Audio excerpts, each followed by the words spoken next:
आधुनिक नालंदा एक metaphor use किया जाता है, या हमें बताया जाता है कि हम आर्य हैं। कोई कहता है कि आर्य और दर्पण अलग अलग थे, कोई कहता है कि नहीं आर्य और दर्पण एक ही थे। जो इन्वेजन की थ्योरी है वो गलत है। फिर हमें बताया जाता है कि हम हिंदू हैं या मुस्लिम हैं या जो भी हमारा धर्म है, और हमारे देश का नाम हिंदुस्तान है। तो हिंदुस्तान सिंधु से बना, तो सिंधु से हिंदू कैसे बन गया? तो साहब जो अ, पश्चिम की दिशा से लोग आए उनकी जबान बहुत साफ नहीं थी, तो वो सिंधु को हिंदू बोलते थे और सिंधु के पार के लोगों को हिंदू बोलने लगे और वहां से हिंदुस्तान बना। फिर हमें बताया जाता है कि हमारे देश में चाणक्य हुए, फिर कभी चंद्रकांता का जिक्र आता है, कभी टीवी में, कभी कहीं और, कभी टीपू सुल्तान कैसा शासक था, कभी छत्रपति शिवाजी महाराज कैसे शासक थे, कभी महाराणा प्रताप, कभी अकबर, मुगलों ने क्या किया क्या नहीं किया, इन सब के बारे में लगातार बात होती रहती है। तो ऐसा नहीं है कि अतीत हमारी जिंदगी में दाखिल नहीं होता। कभी वो संजय लीला भंसाली के बहाने दाखिल होता है, कभी वो करणी सेना के बहाने दाखिल होता है, कभी वो किसी नेता के भाषण के जरिए दाखिल होता है, कभी वो किसी अभिनेता के जरिए दाखिल होता है। तो ये अतीत है क्या? इसके कौन से किरदारों को हम खलनायक माने, कौन से किरदारों को हम नायक माने? How do we approach this past? इस अतीत को हम कहां तक लेकर जाएं? इस पर मैं आप लोगों से बात करना चाहता हूं। मैं इस विषय का विद्वान नहीं हूं। एक उत्सुकता है एक विद्यार्थी के तौर पे कि मैं जब इस जमीन पे खड़ा होता हूं तो मैं किन पुरखों के संचित ज्ञान को आगे लेके जा रहा हूं। मेरी मेरी जमीन पहुंचती है। आप देखिए हमारे देश में जैसे ये होता है ना कि अलग अलग वक्त पे नेता कहते हैं कि हम मुंबई को शंघाई बना देंगे, पुणे ऐसा हो जाएगा, दिल्ली वैसा हो जाएगा, कानपुर ऐसे हो जाएगा। कल्पना के लिए मैं अपने पुरखों के पास जाता हूँ। इंडस वैली सिविलाइजेशन की जो सबसे प्रोमिनेंट चीजें थी वो क्या थी? वो ये थी कि सड़कें समकोण पर काटती थी, नालियां ढकी हुई थी। अभी देखिए ये कितनी बुनियादी चीज है कि आज से 4, 5, 6 हजार साल पहले मेरे जो पुरखे थे उनके जो बसाए शहर थे वहां नालियां ढकी हुई थी। उनका कितना बुनियादी ज्ञान है। सार्वजनिक अन्नागार थे जहां पर अन्न इकट्ठा होता था। और मैं अब उस बुनियादी ज्ञान को अपने वर्तमान में लेकर आऊं। आप अपने आसपास के गांवों और शहरों को देखिए तो खुद से ये सवाल पूछिए कि कितनी नालियां हैं जो ढकी हुई हैं। शहरों में जो बेतरतीब ढंग से आबादी बस रही है उनकी सैनिटेशन की क्या स्थिति है। और हम जो अखबार पढ़ते हैं उन अखबारों में उस खबर को कितनी जगह दी जाती है जिस खबर में लिखा होता है कि गटर साफ करने के लिए मजदूर उतरे और जहरीली गैस के चलते मर गए। सिंगल कॉलम की खबर होती है। आप सोचिए कि जिस गटर के इर्द गिर्द से हम गुजरते हैं और अपने नाक पे रुमाल या कपड़ा रख लेते हैं, इर्द गिर्द से गुजरने पर उस गटर के भीतर हमारे आपके जैसा कोई होमोसेपियंस उतरता है। वो एक बड़ी मशहूर मराठी फिल्म है जिसमें वो पूरा प्रोसेस समझा रहा होता है कि कैसे पता चलता है कि यहाँ उतरना है कि नहीं। तो बोलते हैं वो पत्थर फेंक के मारते हैं अंदर, अगर कॉकरोच निकला तो उतरेंगे, नहीं निकला तो नहीं उतरेंगे, कि कॉकरोच वहां जिंदा रह सकता है कि नहीं। तो आप देखिए 4, 5 हजार साल पहले हमारा अतीत कैसा था और अब कैसा है। क्योंकि हम उस कौम से हैं, हम उस नस्ल से हैं जो बार बार अपने अतीत के वैभव की कहानियां सुनाते हैं कि हम ये थे, हम वो थे। अच्छी बात है, हम थे, लेकिन उसका इस्तेमाल हम अपने वर्तमान को बेहतर करने के लिए कर रहे हैं या अपने अपने एजेंडे को साधने के लिए कर रहे हैं। तो एक तो हो गई ऋग्वेद की बात। ऋग्वेद में मैंने आपसे ढकी नालियों के अलावा दूसरी बात कही कि अन्नागार थे। हमारे सामने कितनी तस्वीरें आती हैं, वीडियो आते हैं जिसमें हम देखते हैं कि किसानों की फसल खराब हो रही है। कभी कोई किसान प्याज फेंकता है, कभी कोई टमाटर फेंकता है, कभी हम देखते हैं कि गोदामों के बाहर गेहूं भीग रहा है, कभी धान खराब हो रहा है। इसका मतलब हम इतने वर्षों में भी अन्न के भंडारण की एक ऐसी व्यवस्था विकसित नहीं कर पाए हैं जिसका महत्व हमारे पुरखों ने समझ लिया था। और आगे बढ़ते हैं। अशोक का काल आता है और अशोक के काल में बहुत सारी नीतियों को अंकित करने की व्यवस्था आती है। और हो सकता है कि आप में से कुछ लोगों को ये जान के अचरज हो कि 20वीं सदी के दूसरे दशक में ये बात फिर से स्थापित हुई कि एक महान राजा हुआ है ईसा से भी कुछ 100 वर्ष पूर्व, जिसका साम्राज्य इतना बड़ा था। कैसे पता चला? खुदाई हुई तो प्रस्तर खंड निकले, प्रस्तर खंडों को पढ़ा गया और कनेक्ट किया इतिहास के लोगों ने, पुरातत्ववेत्ताओं ने। अच्छा, ये जिस राजा का बार बार अलग अलग नामों के साथ जिक्र हो रहा है, ये राजा अशोक है। तो कैसे पता चला इतने वर्षों के बाद, हजारों वर्षों के बाद? क्योंकि अशोक ने कुछ प्रस्तर खंडों पर, कुछ पत्थरों पर, लाट पर अपनी चीजें उकेरी थी। इससे हमें क्या पता चलता है? इससे हमें दो चीजें पता चलती हैं। एक, कि हमें डॉक्यूमेंटेशन पर बहुत ध्यान देना है, हमें चीजों को मुकम्मल ढंग से दर्ज करना है। और दूसरा, हमें उन चीजों तक, अपने इतिहास तक पहुंचने के लिए विज्ञान सम्मत और एकेडमिक अप्रोच अपनानी है। अब आप देखिए कि हमारे देश में एक बाबा जी बोलते हैं कि भैया फलानी जगह सोना गड़ा है, ठीक है, और खुदाई शुरू हो जाती है, टीवी मीडिया भी पहुंच जाता है, खुदाई चल रही, खुदाई चल रही, खुदाई चल रही। एक हफ्ते बाद पता चलता है कि जी वहां तो कुछ नहीं था, खोद डालते हैं। और इतनी इंडस वैली सिविलाइजेशन की ऐसी साइट्स हैं जहां पे हमने खुदाई नहीं की, जहां पे हमारा इतिहास है, हमारा इंतजार कर रहा है। क्यों नहीं की खुदाई? क्योंकि हम अपने अतीत के साथ साइंटिफिक और एकेडमिक ढंग से इंगेज नहीं हो रहे हैं। जो हो भी रहे हैं उनके सेंटर, ये सबके अपना एक पहले से तय है कि अपन इस दिशा, मतलब निष्कर्ष तय है, प्रयोग बाद में हो रहे हैं। ज्यादातर मामलों में, सब मामलों में नहीं। हम अगर अपने अतीत के साथ संवाद करना चाहते हैं तो हमें खुले मन के साथ संवाद करना होगा, इस उत्सुकता के साथ। जैसे छोटा बच्चा होता है ना, उसको पता नहीं होता स्लेट में क्या होगा, तो माँ जो हमारी पहली शिक्षक होती है वो कहती है बेटा एक ऐसे चूल्हा बनाओ, ऐसे गोल गोल, पहले कहती है गोला बनाओ, तो हम गोला बनाते जाते हैं स्लेट पे, खूब सारे अजीबो गरीब से गोले। फिर माँ कहती है अच्छा डंडा खींचो, तो डंडा खींचते हैं। अब देखो दो चीजें हमने सीखी, गोला और डंडा। फिर माँ कहती है अच्छा छोटा आधा गोला बनाओ, तो आधा गोला, फिर उसके नीचे आधा गोला, फिर एक लेटा डंडा, फिर एक खड़ा डंडा। ये आ है पहला अक्षर जो हमें सिखाया जाता है, छोटा आ, ऐसे सिखाते हैं ना। तो जब हमें इतने ढंग से ये सब चीजें सिखाई जाती हैं और तुरंत तुरंत सामने सिखाई जा रही है, तो हमारे जो पुरखे इतनी चीजें कर रहे हैं, उनको हम क्यों नहीं खोद के निकाल रहे हैं? उनसे हम क्यों नहीं सीख रहे हैं? तो अतीत से जब हम संवाद करें तो ये अतीत के सबक याद रखें कि कैसे हमारे जो पूर्वज थे, राजा थे, कवि थे, साहित्यकार थे, उन्होंने समय को अपने अपने ढंग से दर्ज किया है, जिसके बारे में हम पढ़ें। चाहे वो सिंधु घाटी सभ्यता हो, चाहे मौर्य साम्राज्य हो। और आगे आते हैं, हम लोग कितना देखते हैं कि साहब जीओटी कितना सही बना है, या लॉर्ड ऑफ द रिंग्स कितना कमाल का है, इन सब के बारे में पढ़ते हैं। पर हम लोग जो हमारे यहाँ अच्छे ग्रंथ लिखे गए, इनको आप देखिए, पढ़िए, बहुत अच्छी बात है। ज्ञान सबसे पहले हमें यही सिखाता है कि खिड़कियां खोलनी है, संकुचित नहीं रहना है। लेकिन हमारे भारत देश में जो ग्रंथ रचे गए हैं उनको हम क्यों नहीं पढ़ते हैं? क्या हमारे लिए रामायण का मतलब सिर्फ रामायण सागर का सीरियल है?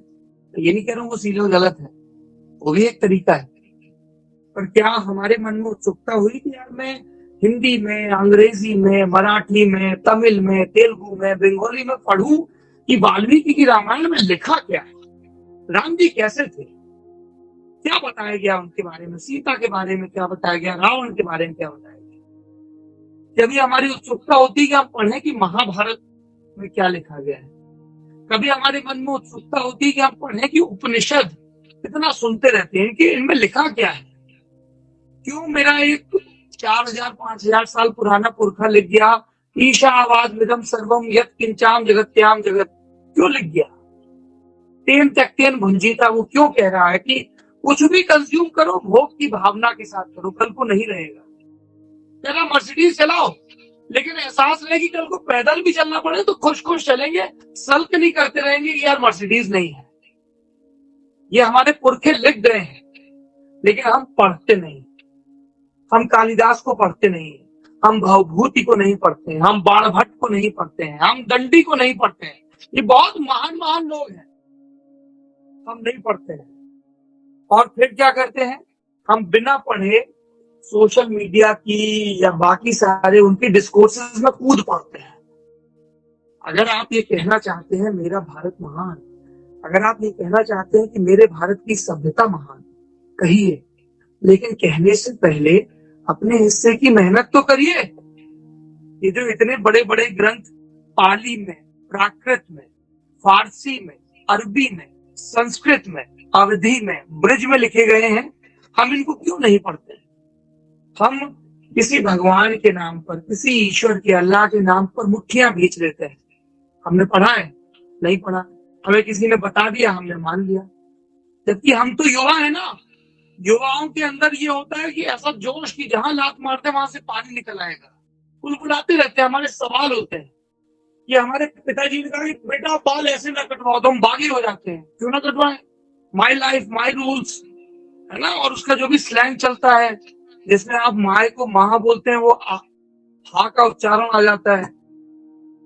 तो माई लाइफ माई रूल्स वहां पे भी अप्लाई होना चाहिए। जो हमारे पुरखों ने किताबें लिखी हैं उनको पढ़ें। अब फर्ज करिए कि आप अकबर के बारे में पढ़ते हैं, तो अब अकबर के बारे में मोटा माटी दो पाले बन गए।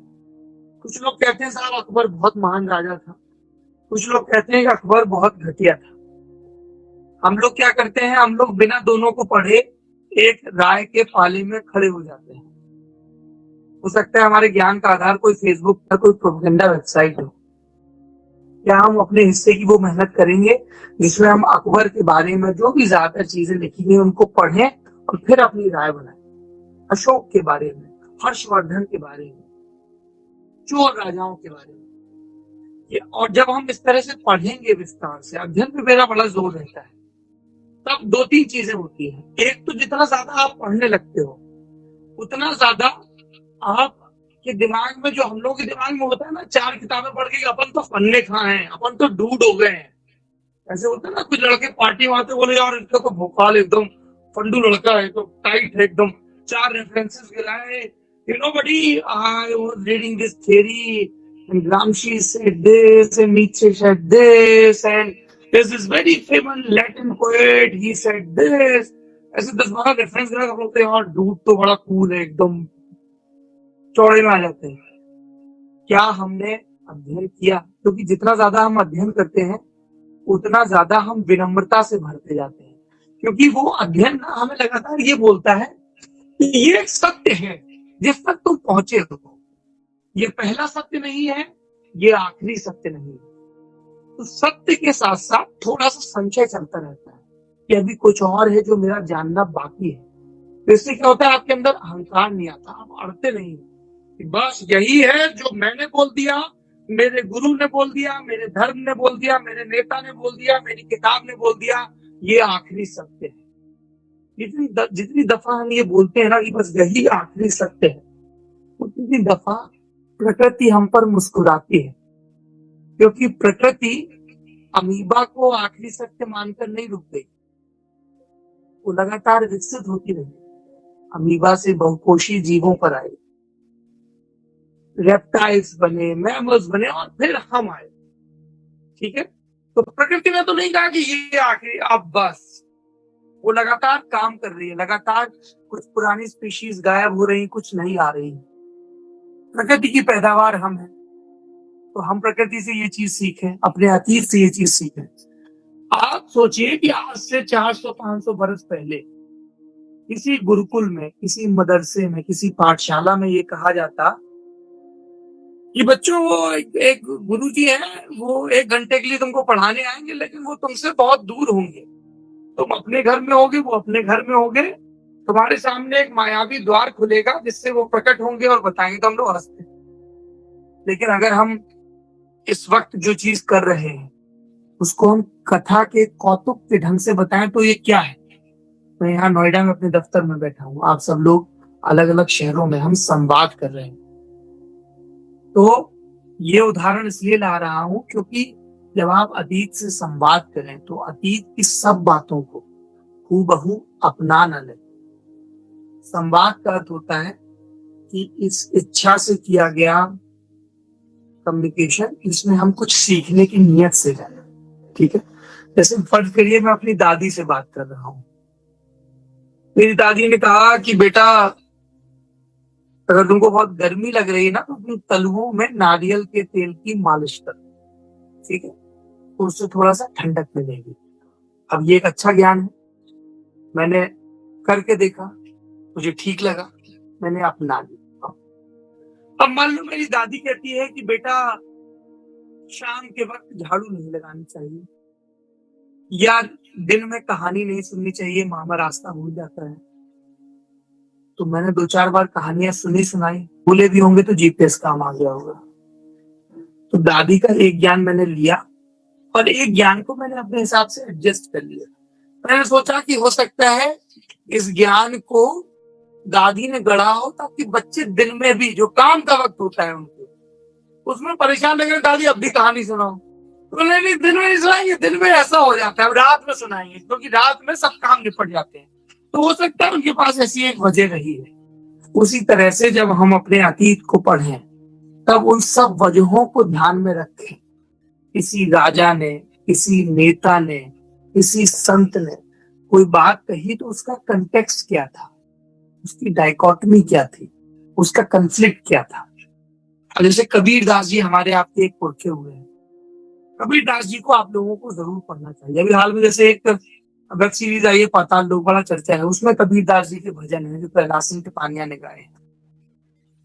तो कबीर दास जी क्या कहते हैं, कबीर दास जी बहुत सारी बातें करते हैं, धर्म पे, धर्म के आडंबरों पे चोट करते हैं। और एक जगह लिखते हैं, राम मेरे पीऊ में राम की बहुरिया, राम मेरे पति हैं, मैं राम की पत्नी हूं। आप देखो भक्ति का ये क्या भाव है। पहली चीज, एक पुरुष अपने पौरुष के आडंबर से बाहर निकल रहा है। ये जो हम लोग एकदम मैचो मर्द वाले उसमें घूमते रहते हैं ना, कोई हमें क्रॉस ड्रेस दिख जाता है, कोई क्वियर कम्युनिटी का दिख जाता है तो हम जज करने लगते हैं। बहुत तो आदमी था, हमारा पुरखा था, है ना, हमारे संत थे, वो कितनी अच्छी बात कह गए, राम मेरे पीऊ में राम की बहुरिया। तो कबीर स्त्री के रूप में राम की पूजा कर रहे हैं, लेकिन वही कबीर एक जगह लोक युक्ति के बारे में बात करते हुए कहते हैं कि स्त्री की तो छाया से सब कुछ मलिन हो जाता है। तो हम क्या करें, कबीर को प्रोग्रेसिव माने, स्त्रियों के हक का पक्षधर माने, या स्त्री विरोधी माने, ये आपके ऊपर है। एक कवि अपने समय में, अपनी सीमाओं में अपने वक्त का बयान दर्ज कर रहा है। अब आपके ऊपर है आप उसको कैसे अप्रोच करें। जैसे हमारे दोस्त होते हैं ना, हमें पता होता है यार दोस्त की ये आदत बहुत अच्छी है, ये आदत बहुत घटिया है, लेकिन हम अपने दोस्त को अपनाते हैं, मेरा है। वैसे ही जो मेरा अतीत है ये मेरा है, इसलिए हम अच्छी चीजों को अपनाएं, बुरी चीजों को त्याग दें। अब अच्छी चीजें और क्या क्या है, जैसे हमारे यहाँ ज्ञान पर, श्रवण पर और भ्रमण पर बड़ा बड़ा जोर था। यदि आप तक्षशिला और नालंदा की परंपरा होते थे उसके लिए प्रेरित करें, एक तरीका ये। दूसरा तरीका ये है कि हम कहें अच्छा खिलजी ने हमारी लाइब्रेरी तोड़ी, हमारी किताबों को आग लगा दी, खिलजी तो खलनायक है, तो अब क्या करें, खिलजी तो है नहीं। तो अब देखते हैं हमारे आसपास कौन है जिसको हम खिलजी डिक्लेयर करें और फिर उसको डिस्क्रेडिट करें। ये दूसरा तरीका है। इसी तरीके के जरिए कोई अशोक को डिस्क्रेडिट करता है, कोई पृथ्वीराज चौहान को डिस्क्रेडिट करता है, कोई हर्षवर्धन को करता है, कोई राजेंद्र चोर को करता है, कोई टीपू सुल्तान को करता है, कोई छत्रपति शिवाजी को करता है। सब लोग अलग अलग ढंग से डिस्क्रेडिट करते हैं। ये हमारी मूर्खताएं कि हम अतीत में गुम हो चुके किरदारों को, किसी के लिए नायकों को, किसी के लिए खलनायकों को वर्तमान में इस ढंग से ला रहे हैं।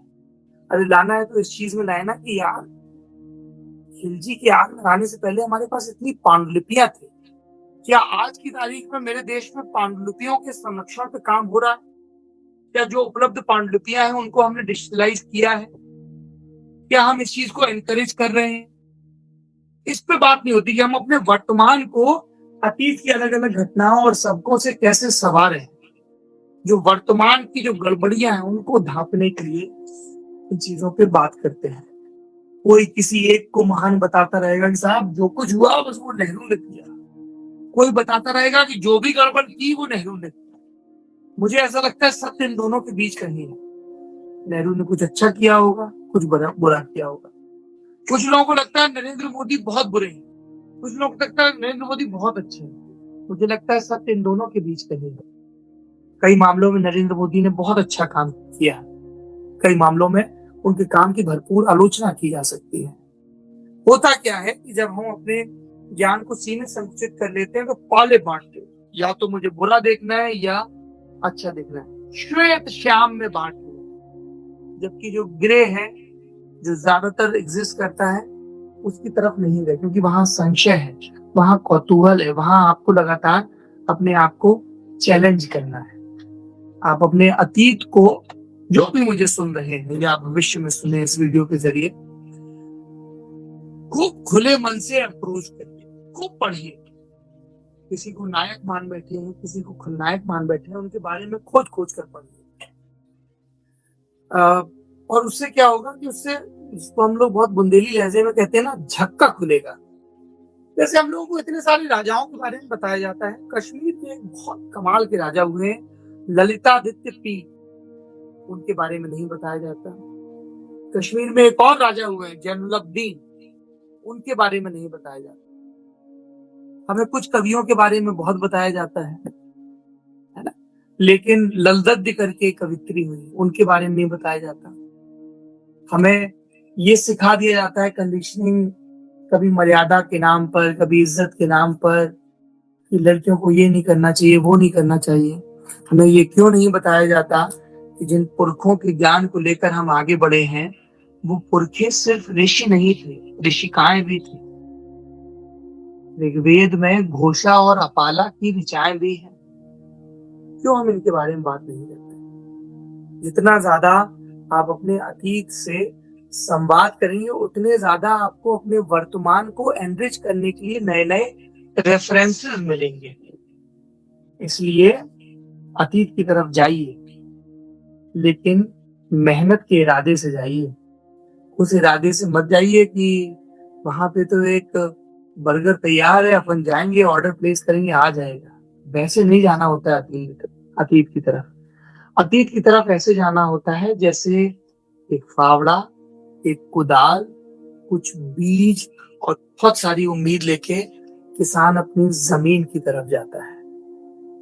आप में से जो लोग खेती से जुड़े होंगे उनको पता होगा कि ये कितना श्रमसाध्य कार्य है खेती करना। कटाई हो गई, मौसम बीत गया, पानी भी गिरेगा नहीं गिरेगा, एक बारिश हुई, हमने अपने ट्रैक्टर के पीछे कल्टीवेटर लगाया, या अगर बड़े बड़े मिट्टी के ढुए हो गए तो वो सपाट करने के लिए वो मोटा सा लकड़ी का या लोहे का बांधते हैं वो लगाया, पहले सपाट किया, फिर कल्टीवेटर चलाया, फिर उसी कल्टीवेटर के ऊपर हम लगाते हैं कुप्पी टाइप की, उसमें बीज डालते हैं, बीज की किस्मों को लेकर परेशान होते हैं ना, इतना जतन करते हैं, कितना पानी देना है नहीं देना है, नहर आई नहीं आई, ट्यूबवेल चलाना है नहीं चलाना है, अगर कहीं पे नील गाय वगैरह का आतंक है तो रखवाली करनी है, ओला, अतिवृष्टि, कुछ भी हो जाए, पूरी उस फसल की हिफाजत करनी हो, तब आखिरी में जाके हम उसको बेचते हैं और हमें पोषण मिलता है। कितनी मेहनत है। वैसी ही मेहनत अतीत को जानने के लिए करनी चाहिए।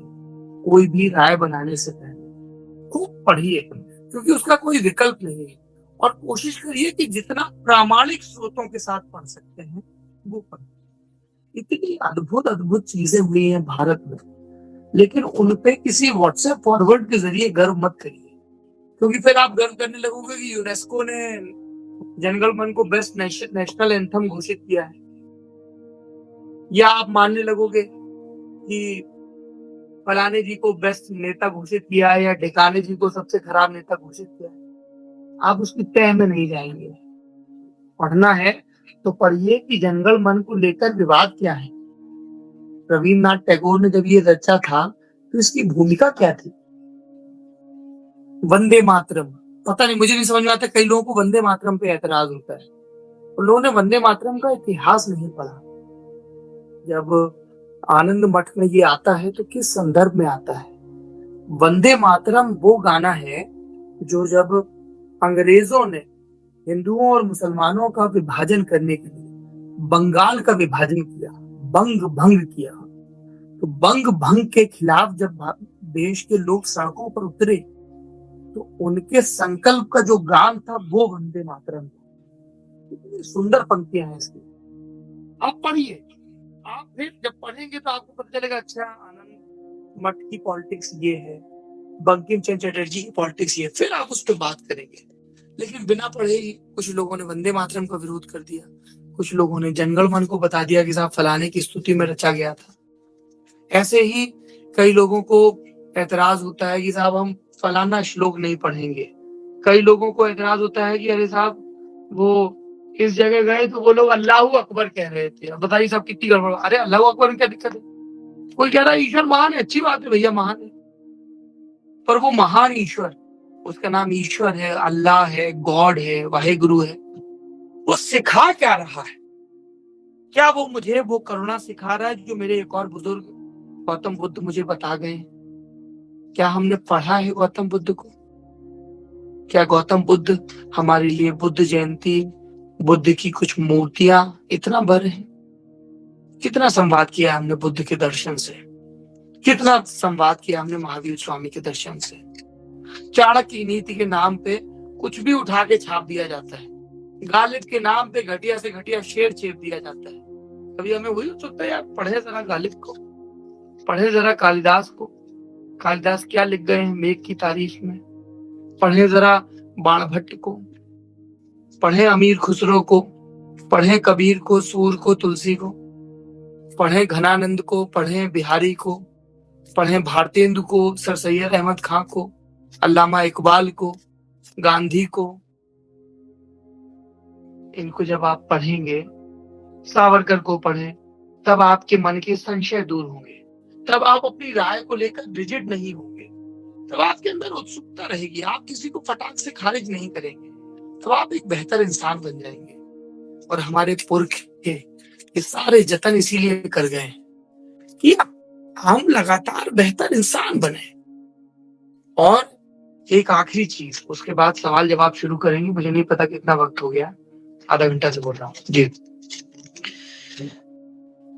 जब भी कोई बहुत परेशानी हावी होने लगे, गांधी जी का जंतर नहीं दे रहा हूं, जब भी लगे कि यार चीजें ठीक नहीं हो रही हैं,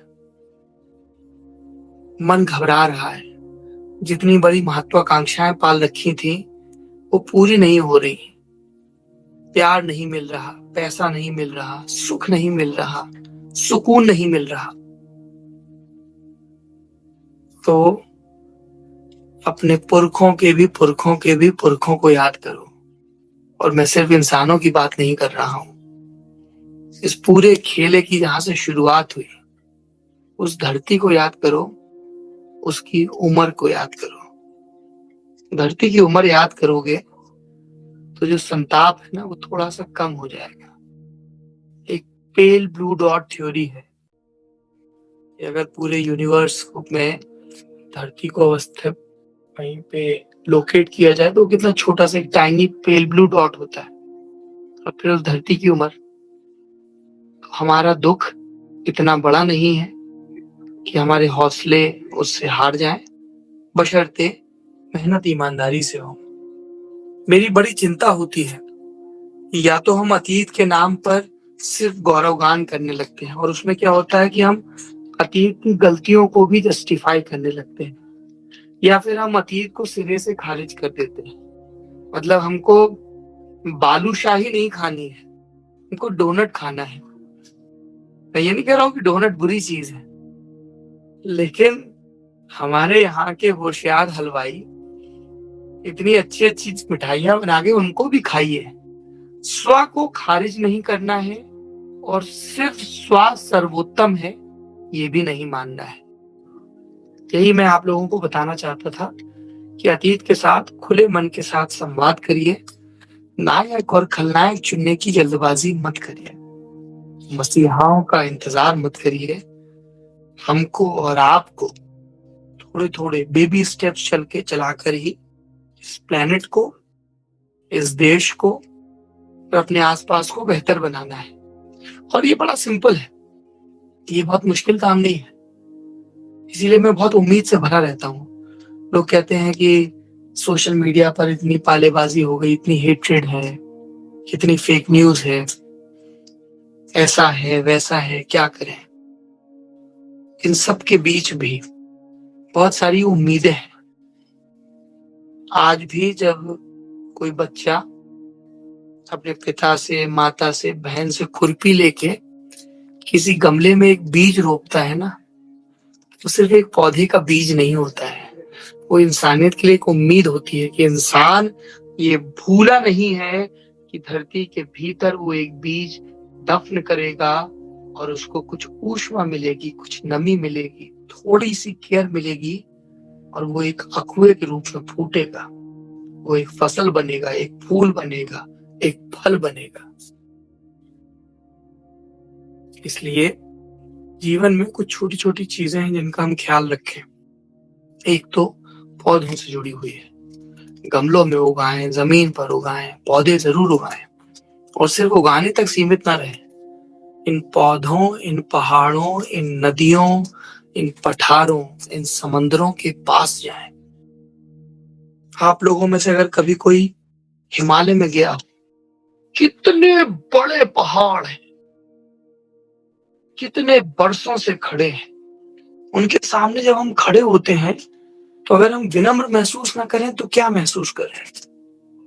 समंदर, आप समंदर के सामने खड़े होइए, एक तक देखिए, अपलक देखिए समंदर को, कैसा विनम्रता का बोध आता है। तो प्रकृति के पास जाएं। दूसरी चीज,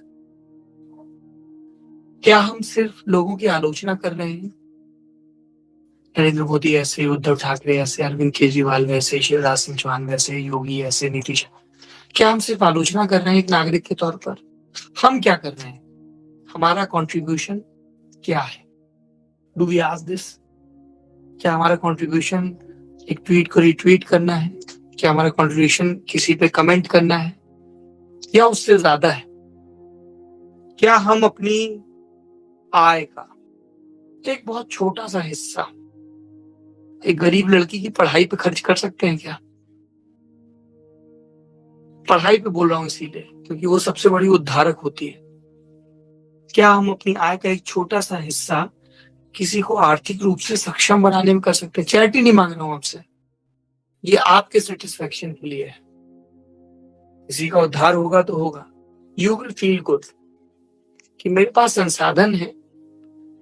ये एक लड़का या लड़की है जिसे इस वक्त स्कूल में होना चाहिए था, नहीं है। संसाधनों की कमी से नहीं है। सरकारों को अपना काम करना चाहिए। एक नागरिक के तौर पर मैं सक्षम हूं, क्या मैं ये काम करूंगा? क्या मैं एक बच्चे की और प्रेफरेबली एक लड़की की, क्योंकि अनफॉर्चुनेटली हमारे समाज में लड़कियों पर आज भी उतना ध्यान नहीं दिया जाता। आज भी सब घरों में लड़कियों के पैदा होने पर बधाई संदेश या जिसको ठेठ लहजे में थाली पीटना कहते हैं वो नहीं होता है। Can we ensure this? क्या हम ये इंश्योर कर सकते हैं कि हमारे पास कोई भी जो मैसेज जो हमें किसी जाति, किसी धर्म, किसी जेंडर के खिलाफ बायस बना रहा है, क्या हम उसको क्रॉस चेक किए बिना आगे नहीं बढ़ाएंगे? क्या हम कम जजमेंटल होंगे? क्या हम लगातार अपने भीतर के बायस्ड को चेक करेंगे जैसे हमारे पुरखों ने किया? तभी तो हम विकास के क्रम में यहाँ तक आए। अगर हम ये करते रहेंगे, लगातार पूरी विनम्रता के साथ सवाल करते रहेंगे, अगर कभी कोई गलती करते हैं तो उसको सार्वजनिक रूप से स्वीकार करेंगे, अपनी गलती मानेंगे, तो मुझे पूरा भरोसा है कि हमारा अतीत हमें जो चीजें सिखा गया है, उससे हम एक बेहतर वर्तमान रचेंगे। समस्या ये है, हर कोई एक बेहतर भविष्य रचने में लगा रहता है। बेहतर वर्तमान, और बेहतर वर्तमान क्या होता है? बेहतर वर्तमान होता है जिसमें जब आप सुबह उठें, एक इकिगाई की थ्योरी है, अगर आप में से किसी ने ना पढ़ी हो तो जरूर पढ़नी चाहिए। सुबह उठें तो हमें पता हो एक उत्साह के साथ आज हमें ये करना है, और रात में सोए तो थोड़ा सा सुकून हो कि यार आज ये चीज अच्छी की, एक कविता पढ़ी, एक पुराने दोस्त से बात की, किसी की मदद की, कहीं पे कुछ अप्रिय बोलने जा रहा था, अपने आप को रोक लिया, थोड़ा सा आगे बढ़ के सोए जिंदगी में। अगर आप अपनी वो इकिगाई हासिल कर लेंगे तो आपका अतीत आपको बहुत सारी कमाल की चीजें सिखाएगा। अतीत के साथ खुले मन से संवाद करिए, वर्तमान को बेहतर करिए, भविष्य पता भी नहीं चलेगा आपको कैसे बेहतर हो जाएगा। Thank you.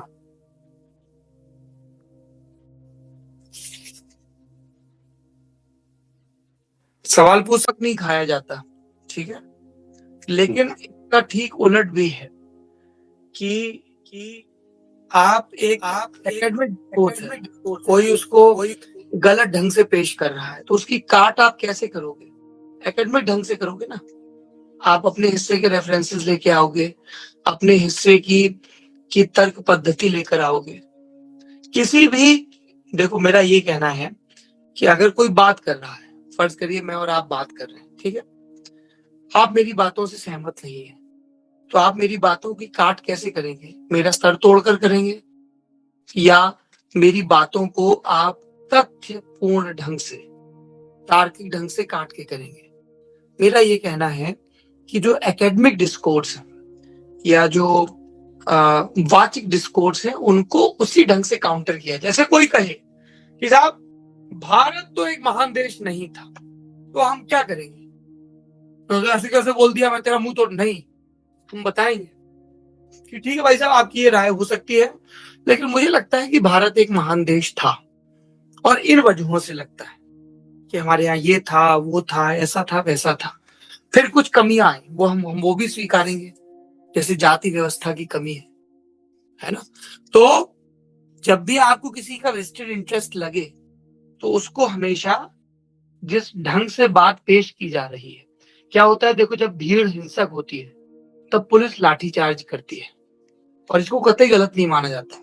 कुछ स्वघोषित मानववादी गलत मानते होंगे, मैं नहीं मानता।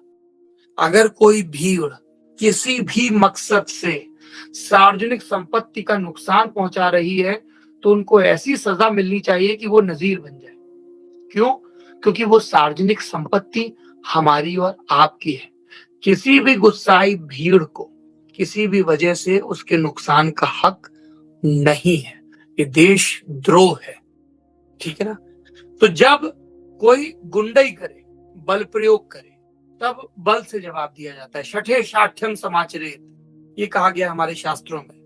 दुष्ट के साथ दुष्टता का व्यवहार, उसको वही समझ में आता है। लेकिन जब वाद विवाद संवाद हो रहा हो और कोई आपसे उलट बात कहे, तो आप संवाद करिए ना, आप दूसरे काट तर्क रखिए। ये एक बुनियादी फर्क रहना चाहिए। संवाद पे खूब जोर होना चाहिए डेमोक्रेसी में। अलग अलग किस्म की राय है, ठीक है, आप अपनी राय रखिए, हम अपनी राय। आप जानते हैं, जब भगवान राम को वापस अयोध्या ले जाने के लिए भरत, उनके छोटे भाई आए थे, तो उनके साथ दशरथ के कुछ मंत्री भी थे। तो उसमें सुमंत का तो खूब जिक्र होता है। दशरथ के दरबार में एक नास्तिक भी थे और मंत्री थे, और भगवान राम और दशरथ उनसे खूब मंत्रणा करते थे। अब आज की तारीख में फर्ज करिए कोई कहते कि मैं नास्तिक, तो हम तुरंत उसको टैगिंग करने लगते हैं। राम जी के दरबार में टैगिंग नहीं थी। आपने चूंकि राम जन्मभूमि की खुदाई का जिक्र किया, यही होता है ना कि हम लोग, कौन से राम, कैसे राम, हमारे राम कैसे हो?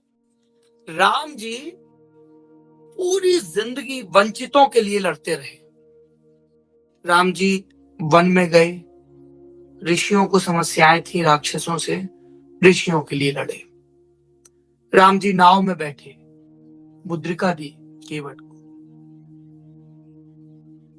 जो वनवासी थे उनके राजा से कैसे प्रेम से गले लग के मिले। जब और दक्षिण में गए तो वानरों से मिले, सुग्रीव की मदद की। विभीषण, जो कोई भी वंचित है, जिसके साथ भी इनजस्टिस हुआ है, राम जी उसके साथ खड़े रहे। अब अगर हम राम जी से सीखेंगे तो ये सीखेंगे ना सबसे पहले कि हमारे इर्द गिर्द बहुत सारे लोग हैं। कोई लड़की है, उसके साथ भेदभाव हुआ, क्यों? क्योंकि वो लड़की है साहब। तो मेरे राम जी ने मुझे क्या सिखाया कि मैं उसके साथ खड़ा रहूं, कि नहीं नहीं, तुम्हारे साथ भेदभाव नहीं होगा, ना मेरे घर के अंदर ना घर के बाहर। मेरे सामने कोई बदतमीजी करेगा तो मैं रोकूंगा। ये मुझे राम जी ने सिखाया। तो जब आप अतीत से संवाद करें तो इस चीज का भी ख्याल रखें कि संवाद किस तरह का होना है, कहां पर होना है। बाकी तो ये मैंने कहा ना, पृथ्वी की उम्र बहुत लंबी है। ये सब तुमुल संघर्ष। पत्थर फेंक के देखता है कॉकरोच निकलता है कि नहीं। हाँ, शुभदा सोनवलकर ने लिखा भी है कि ये कोर्ट है।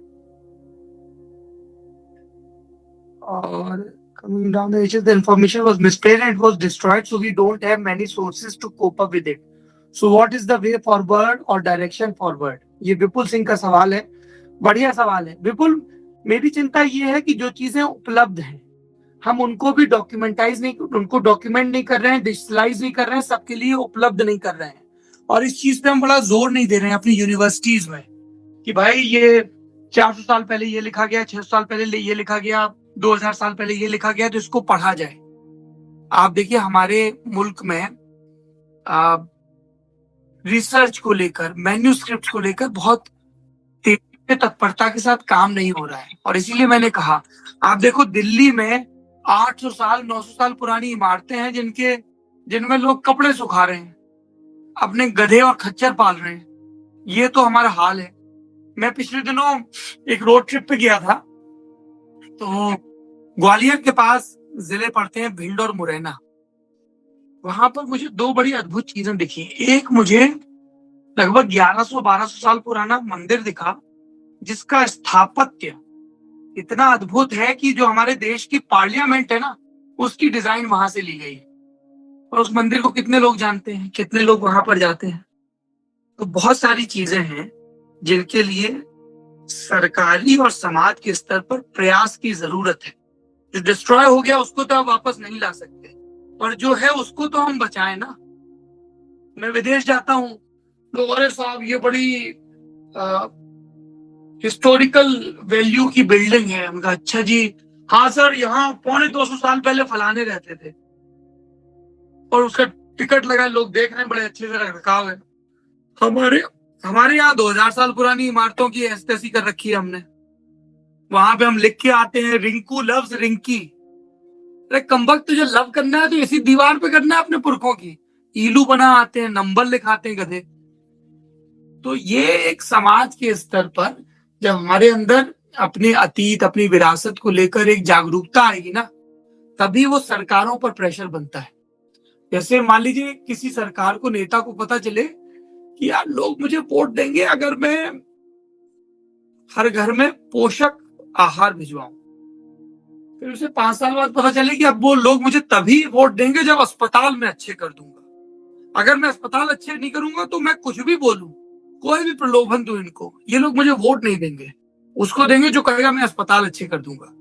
तो जब समाज इस तरह से जागरूक हो जाता है ना, तो समाज की जो चिंताएं हैं, सरकारों को उनका ख्याल रखना पड़ता है। अगला सवाल, can we say that communalism stems from not reading and interpreting scripts and literature? ये वेदिका रामदानी ने सवाल पूछा है। पार्डन मी अगर मैंने आपके नाम का उच्चारण गलत कर दिया हो। जी, मैं किसी भी तरह का कट्टरपंथ हो, उसको काउंटर करने के लिए अध्ययन बहुत जरूरी है। और ये कट्टरपंथ किसी एक धर्म या मजहब तक सीमित नहीं है, पर उसको गलत बताने के लिए आपको जिस बौद्धिक और नैतिक जमीन पे खड़ा होना होगा। जैसे गांधी से हम लोगों के बड़े गांधी का बार बार जिक्र आता है। गांधी जी की बहुत सारी चीजें मुझे सही लगी, बहुत सारी चीजें मुझे गलत लगी, लेकिन उनसे संवाद करना है आपको, है ना। तो गांधी की एक चीज बहुत सही थी कि अगर वो ये कह रहे थे ना कि भाई दंगे रोक दो, तो वो उन दंगों को रोकने के लिए नोआखली के सड़कों पे भटक रहे थे। वो दिल्ली में बैठे बैठे नहीं कह रहे थे दंगे रोक दो। ये एक नैतिक बल होता है नेता का। लोकमान्य तिलक में वो नैतिक बल था, उसके लिए वो जेल जाने को तैयार थे। ये नैतिक बल बहुत जरूरी है कम्युनिज्म से लड़ने के लिए। How to keep oneself motivated and committed to read past. Past बड़ा मजेदार है। हर्ष रामपुरिया का ये सवाल है। बहुत मजे आते हैं अपने पुरखों के किस्से, कहानियां, उनके फंडे पढ़ के।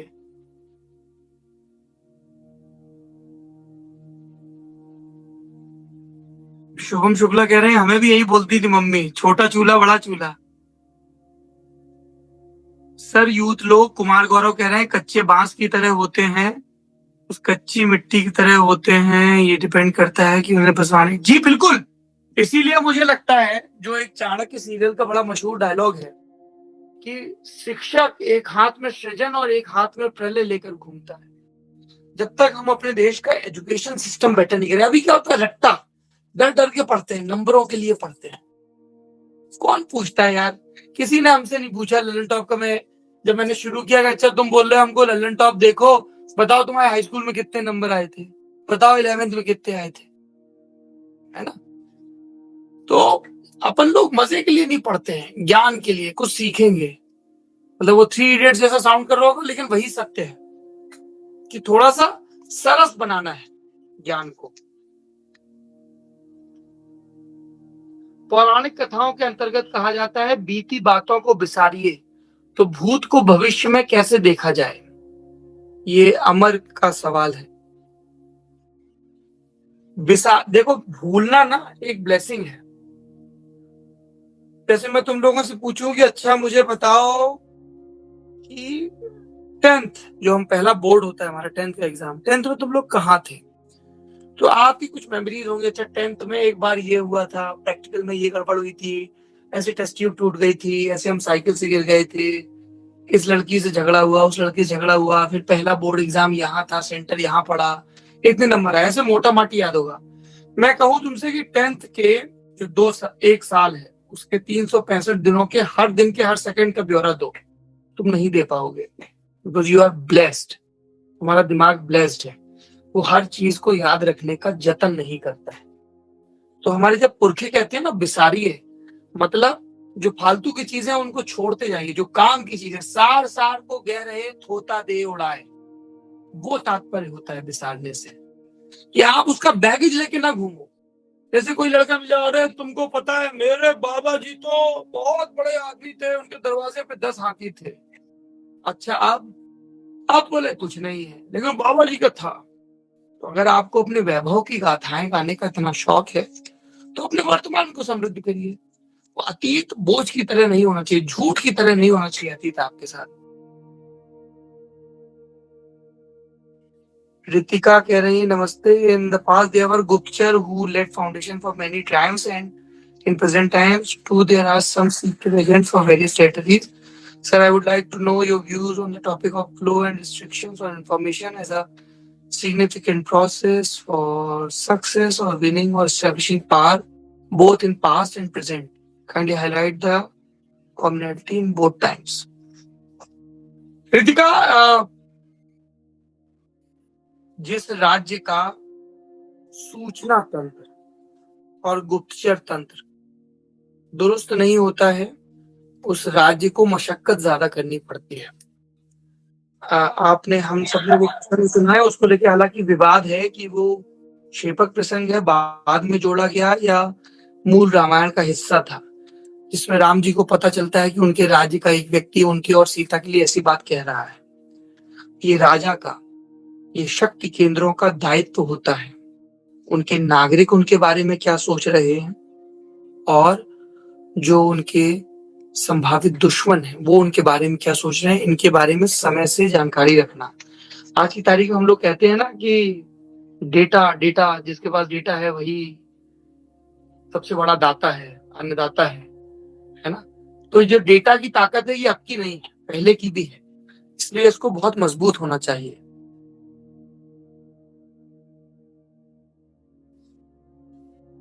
अनुभव शुक्ला कह रहे हैं sir, today also hundreds of people died due to manual scavenging every year but never any news channel cover it. आप बिल्कुल सही कह रहे हैं, न्यूज चैनलों की प्राथमिकताएं ज्यादातर की हिली हुई है और उनको फर्क नहीं पड़ता, क्योंकि आपको फर्क नहीं पड़ता है, हमें फर्क नहीं पड़ता है।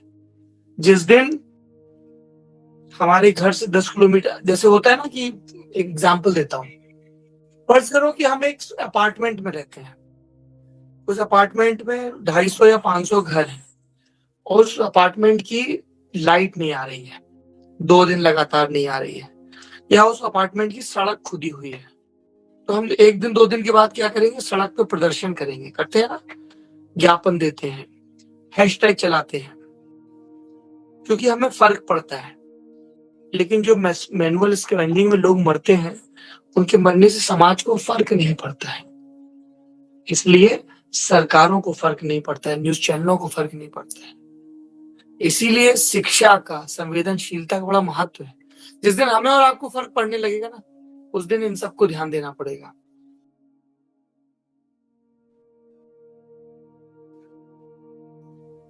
अवधूत, अरे आपका तो बड़ा अच्छा नाम है भाई, अवधूत। कुमार गंधर्व का एक बड़ा अच्छा भजन है, अगर आप लोग ना सुना हो तो सुनिएगा, अवधूता करके भजन है। अवधूत पूछ रहे हैं हमारे देश में आजादी के बाद का जो इतिहास है, पॉलिटिकल इतिहास, वो ज्यादातर लोगों को नहीं पता, ये मैंने ऑब्जर्व किया है, उसे जानने के सोर्सेज भी बहुत कम है। जी, ये एक समस्या है कि जो मॉडर्न पॉलिटिकल हिस्ट्री है उसको ठीक से डॉक्यूमेंट नहीं किया गया, और इसकी कोशिशें होनी चाहिए ताकि हमें अपने जो नेता हैं उनके बारे में अच्छे से पता हो। T. Siddharth, most of the knowledge written in old times is in Sanskrit, and in present many people in India don't know to read and write Sanskrit. Why is Sanskrit not given importance in our nation? Because Sanskrit is one which joins us with the past. T. Siddharth, first he first, बहुत सारी चीजें जो संस्कृत में, पाली में, प्राकृत में या Persian वगैरह में लिखी गई हैं, अरबिक में लिखी गई हैं, उनमें से बहुत सारी चीजें अब हिंदी और अंग्रेजी में उपलब्ध हैं। तो सबसे पहले तो हम ये करें कि जो हमारी जबान में उपलब्ध हैं चीजें, हम उनको पढ़ डालें। दूसरी चीज, भाषा जो है ना, वो कभी भी सरकारी डिक्टेट के हिसाब से नहीं चलती है, भाषा चलती है, लोग उसे अपनाते हैं। तो जैसे एक गाना आता है ना, और उस गाने में कोई वर्ड आता है, तो वो वर्ड हमें पता भी नहीं चलता और हम अपना लेते हैं। जैसे आजकल एक गाना है, सपना चौधरी एक डांसर है, उनका एक गाना चल रहा है कि सम जयपुर, क्या चुनरी जयपुर से मंगवाई, तो उसमें एक आगे वर्ड आता है एनडी। तो मैंने पूछा दोस्तों से, ये एनडी क्या है, तो पता चला कि वो जो घड़ा रखते हैं ना सर पे, तो उसको टिकाने के लिए जो वो गोल रखते हैं ना, मूंज का बना हुआ, उसको एनडी बोलते हैं। So I learn a new word. तो अब ये शब्द मुझे किसी सरकार ने सिखाया, किसी फरमान से सीखा मैंने नहीं, ये पॉपुलर कल्चर के जरिए हम तक पहुंचा, अपील किया इसलिए पहुंचा। कई विद्वानों का ऐसा मानना है कि संस्कृत का जो अध्ययन था वो एक अभिजात्य वर्ग, कुलीन वर्ग, एलीट वर्ग, कुछ खास जाति समूहों तक सीमित रख दिया गया था कि वही संस्कृत पढ़ सकते हैं, बाकी लोग नहीं पढ़ सकते हैं। ऐसे में क्या हुआ कि जो भाषा थी वो सीमित होती चली गई। यही बात ज्ञान के साथ भी होती है। तो संस्कृत से ज्यादा ट्रांसलेशन होना चाहिए, फिर लोगों के अंदर जब उत्सुकता पैदा हो तो कोशिश करनी चाहिए कि वो ओरिजिनल संस्कृत में पढ़ें, उसका अलग सुख है। जिसको फर्ज करिए कि संस्कृत पढ़ना आता है, समझना नहीं आता है, और दूसरी भाषा मान लीजिए उनकी उड़िया है या मलयालम है, तो संस्कृत का टेक्स्ट पढ़ें, फिर उसको मलयालम में पढ़ें।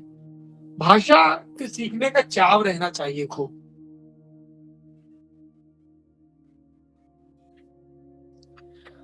I'm Prakash Prakhar from TASE. I want to ask you about the current scenario, what and how do you think we can reclaim our civilization through youth engagement and normalize the idea of सेवा एवं self interest? ये प्रखर शर्मा का सवाल है। एक तो खूब अध्ययन करें, दूसरा फिर उस अध्ययन को शेयर करें। हमारे यहाँ देखिए, आप पहले के टाइम पे जो भी जन जागरण का काम होता था ना, तो वो समूह बना के होता था। जैसे स्वामी दयानंद सरस्वती ने समूह बनाए, और जो भी अलग अलग संगठन है, लोकमान्य तिलक ने ये जो सार्वजनिक उत्सव शुरू किए, ये भी इसीलिए किए कि एक समूह की भावना है। तो ये जो आप साथ में कैरम खेलो, आप साथ में फुटबॉल खेलो, आप साथ में बुक रीडिंग क्लब बनाओ, आप साथ में फिल्म वॉचिंग क्लब बनाओ, नॉलेज को एक्सचेंज करो, और सिर्फ वो बातों तक सीमित ना रहे। एक दिन नौजवान तय करे ना कि यार हमारी गली की ये चीजें गंदी रहती, क्यों गंदी रहती? ये तरीका, अच्छा कूड़ा नहीं उठाते होंगे म्यूनिसिपैलिटी वाले, हमने क्या किया? हम सब घरों में गए कि भाई इसका एक ये सॉल्यूशन हो सकता है। तो हम अपने आसपास को बेहतर करें, वो कम्युनिटी की फीलिंग बहुत स्ट्रांग करनी होगी। और सिविलाइजेशन को रिक्लेम करने के लिए हमें सिविलाइजेशन को समझना होगा, उसके बारे में वोकल होना होगा। Don't you think that the history of India has been written by Britishers? For example, the foundation stone of Asiatic Society of India. Is it not necessary that every aspect of history by different students should be told to students? Is it even happening or not? गौरव, आप बिल्कुल सही कह रहे हैं। अंग्रेजों ने ज्यादातर इतिहास अपने ढंग से गढ़ा, और इसीलिए उस इतिहास में बहुत सारी खामियां हैं। लेकिन उन खामियों को हम कैसे दूर करेंगे? इतिहास पढ़ के, और उसके जो स्टैंडर्ड प्रोसीजर हैं, जो वर्ल्ड वाइड प्रोसीजर हैं, जो साइंटिफिक प्रोसीजर हैं, उनको अप्लाई करके करेंगे।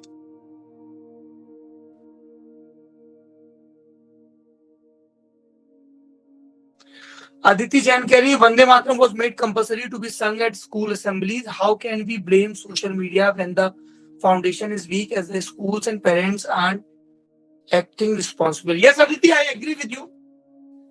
लेकिन ये दरअसल ऐसा है कि जैसे घर में छत भी टपक रही है, थोड़ा शॉर्ट सर्किट भी हो रखा है, थोड़ा सा फर्श में भी दरार है, दरवाजे की भी चूलें हिल रही हैं, तो किसी एक को ब्लेम नहीं कर सकते हैं। यस, स्कूलों में पढ़ाया जाना चाहिए, स्कूलों में पढ़ाने का तरीका दुरुस्त होना चाहिए, और घरों में भी, क्योंकि हम जितना वक्त स्कूल में गुजारते हैं उससे ज्यादा घर में गुजारते हैं। हम लोग देखते हैं पेरेंट्स खुद तो टीवी देख रहे हैं और हमसे कह रहे हैं कि मैथ्स के सवाल हल करो। मतलब तुम अमिताभ बच्चन की पिक्चर देखो और हम अपनी मैथ्स में ऐसे सीख रहे हैं, या तो तुम भी बैठ के पढ़ाई करो। भाई तुम दफ्तर से आए, तुम अपनी किताबें पढ़ो, हम अपनी पढ़े। तो हमारे यहाँ अध्ययन का कल्चर नहीं, और आप किसी बड़े से सवाल करो तो हमें कहा जाता है कि बदतमीज कहीं के जवान लड़ाते हो। जबान लड़ाने को बड़ा बुरा माना जाता है। हम संवाद को एनकरेज नहीं करते हैं घरों में, तो ये समस्या है। जैसे कई लोग जो वंदे मातरम गाते हैं, कई लोग जो नहीं गाते, उन दोनों को ही शायद उसका अर्थ ना पता हो। तो मेरा जोर इस चीज पर है कि आप जो भी काम करते हो उसके बारे में उत्सुकता विकसित करो, जानने की कोशिश करो। चलिए भाई, लास्ट सवाल लेंगे अब।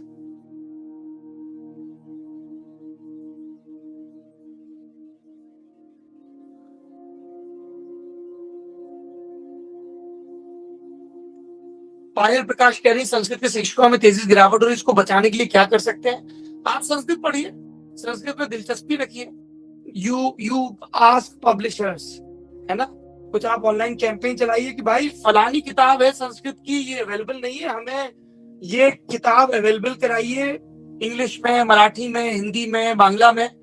देखिए, अगर 5,000 लोग ये हैशटैग चलाएंगे तो पब्लिशर्स भी एकदम, अरे इस चीज की डिमांड है। तो अभी मार्केट है ना, डिमांड सप्लाई वाला मामला चलता है।